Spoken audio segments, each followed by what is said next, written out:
My name is Amelia. I am 53 years old.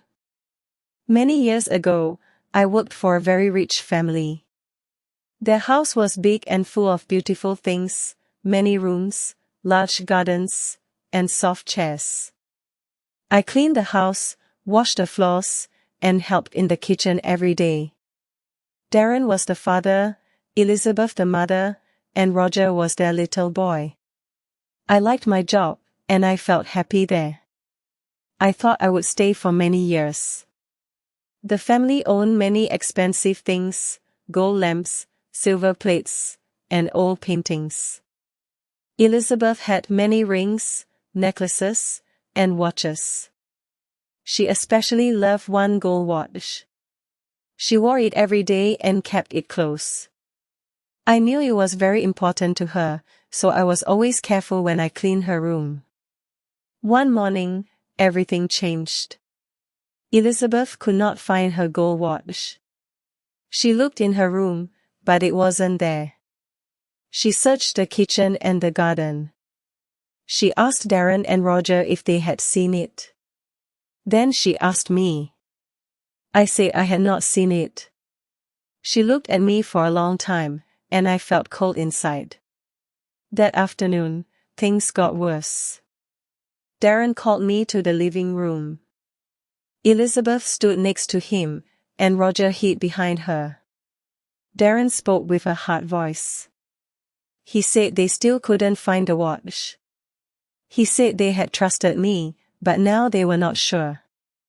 I tried to speak, but my voice was weak. Darren told me to leave the house. He said I must go and not come back. Elizabeth did not look at me. Roger said nothing. I packed my small bag.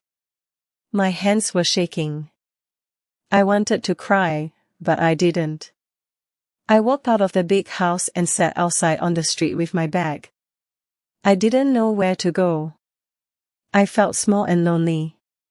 People passed by, but no one looked at me.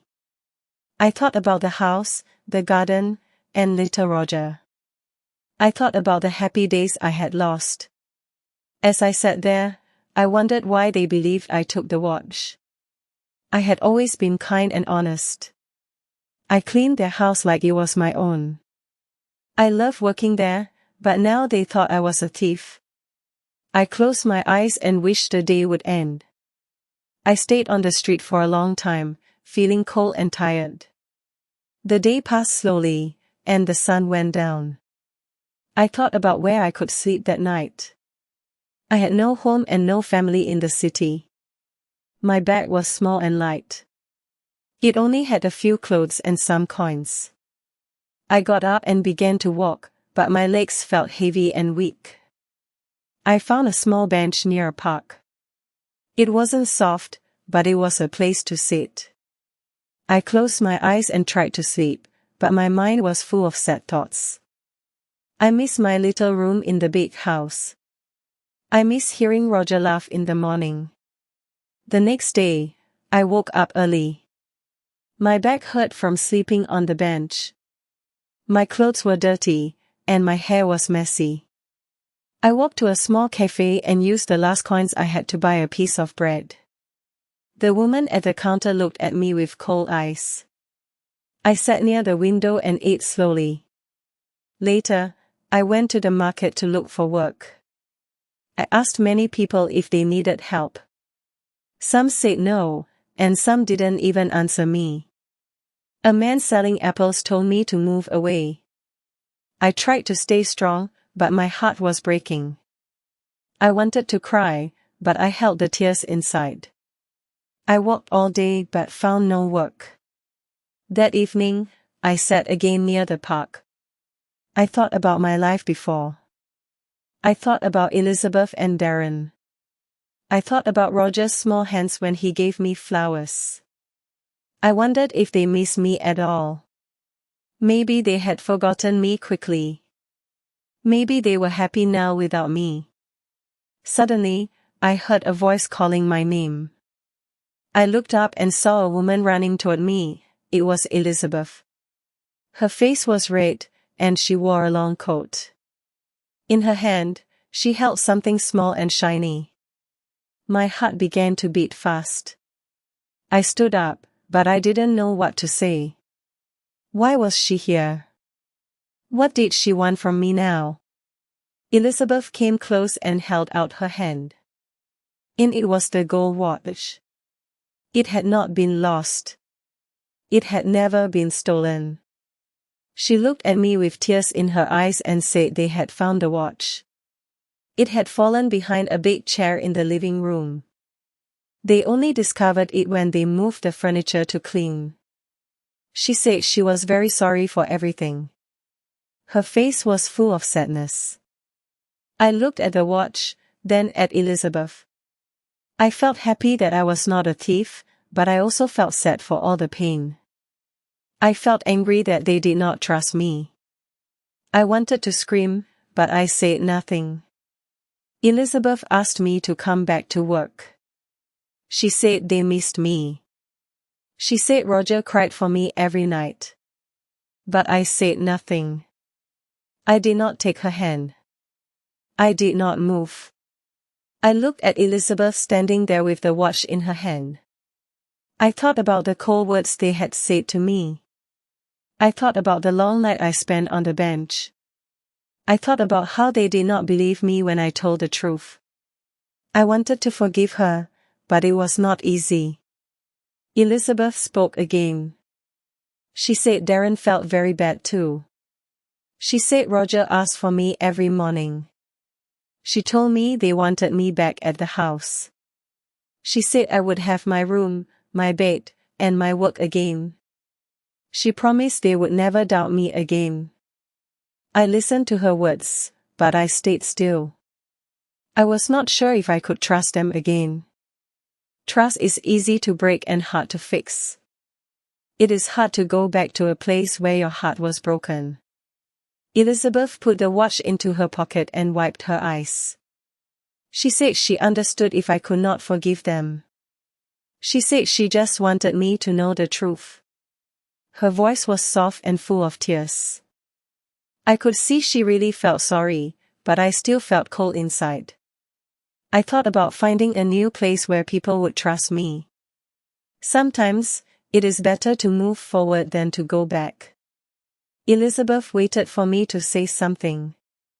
I opened my mouth, but no words came out. I just shook my head slowly. I picked up my bag and began to walk away. I heard Elizabeth call my name again, but I did not turn back. I needed to find a new path, a better one. I did not know where I would sleep that night. I did not know where I would work. But I knew one thing, I wanted a new beginning. I passed a small shop with a bright window. Inside, a woman was putting bread into baskets. She looked kind and busy. I watched her for a moment.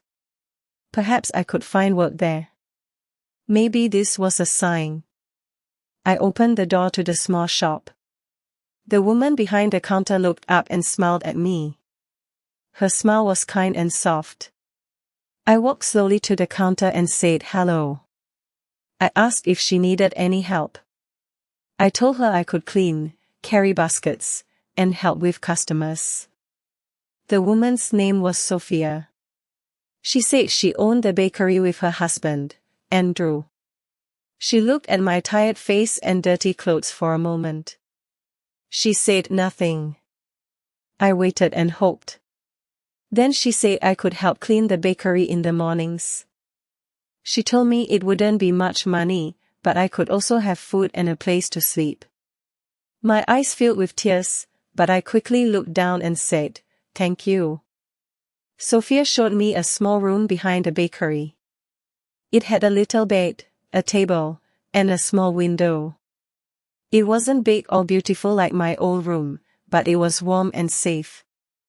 I put my bag on the floor and sat on the bed. I felt so tired, but also a little stronger. I had a place to stay now. I had a chance to start again. That night, I slept deeply for the first time in many days. The next morning, I woke up early. I washed my face and brushed my hair. I wanted to look clean and ready.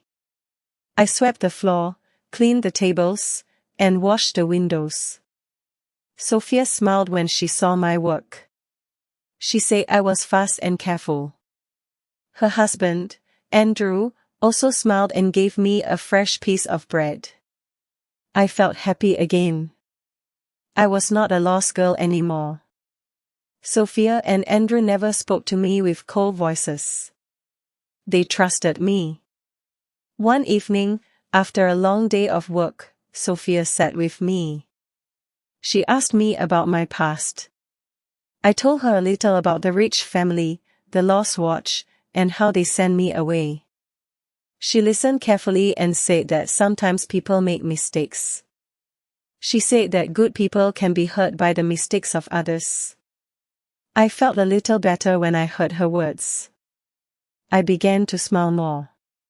One afternoon, as I cleaned the window, I saw Roger across the street.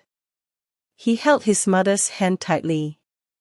Elizabeth stood beside him, looking at the bakery. For a moment, our eyes met. I felt my heart jump. Roger waved his little hand at me. Elizabeth smiled sadly. Then they walked away into the busy street, and I watched them go without a word.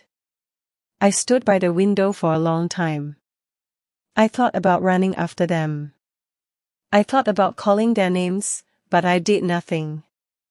I knew I was not the same girl anymore. I had changed. My life had changed. Sometimes, love is not enough when trust is broken. I wiped the window slowly and went back to my work. Sophia saw that I was quiet. She did not ask me any questions. She just smiled and said, "You are safe here." I smiled back and said, "Thank you."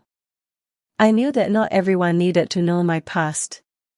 What mattered now was my future. As the days passed, the bakery grew busier.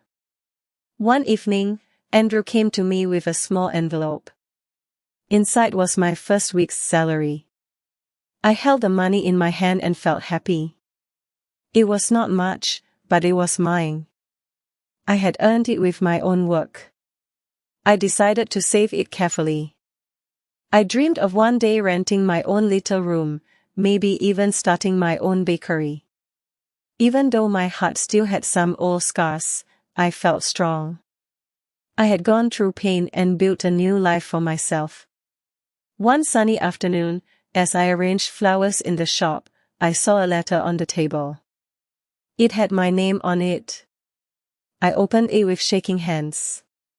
She wrote about Roger. She wrote about missing me. She wrote about regret. She asked if one day I could visit. I held the letter in my hands for a long time. I could hear Elizabeth's voice in every line. I could see Roger's small hands reaching for mine. I folded the letter and put it in my pocket. I needed time to think. That evening, I told Sophia about the letter. When I finished, she simply said, "Follow your heart." Her words stayed in my mind all night. I knew I could not stay stuck in the past. I had built a new life, but the old life was still a part of me. The next morning, I packed a small bag. I wore my best dress and brushed my hair carefully.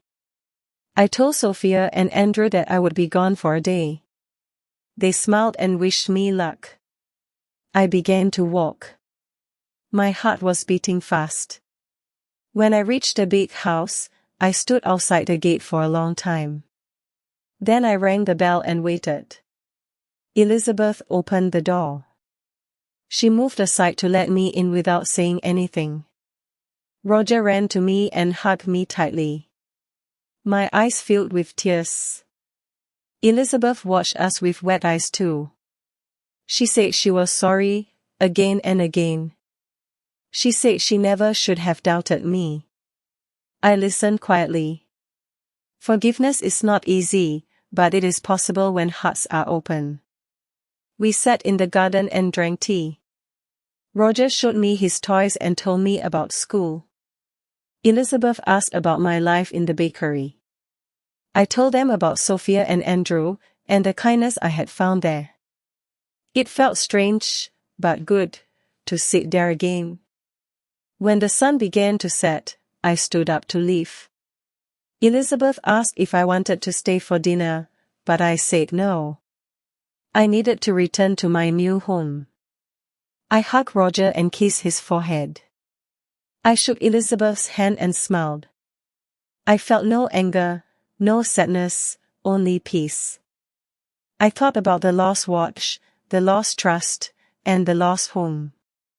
But I also thought about what I had found: strength, kindness, and a new family. Sometimes, losing something shows you what really matters. Enjoyed the story? Don't forget to like, subscribe, and share. This channel brings you simple English stories to help you learn and improve your English through real emotions and easy vocabulary. New stories every week, perfect for English learners. Subscribe now and turn on notifications so you never miss a story.